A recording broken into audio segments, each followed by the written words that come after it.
Hello guys, welcome back to my YouTube channel Microsoft Office Learning. In this short video, I'm going to show you how to recall your sent email.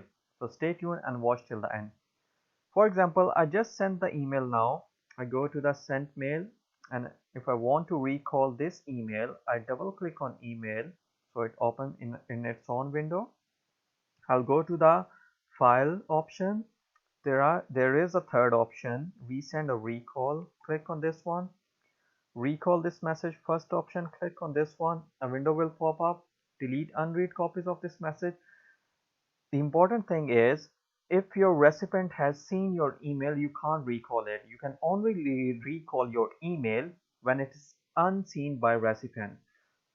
So second option is delete unread copy and replace with a new message. I'm okay with the first option. Make sure this box is ticked, because tell me if your recall succeed or fails for the each recipient. So it tells you either your email has been recalled or not. So press OK.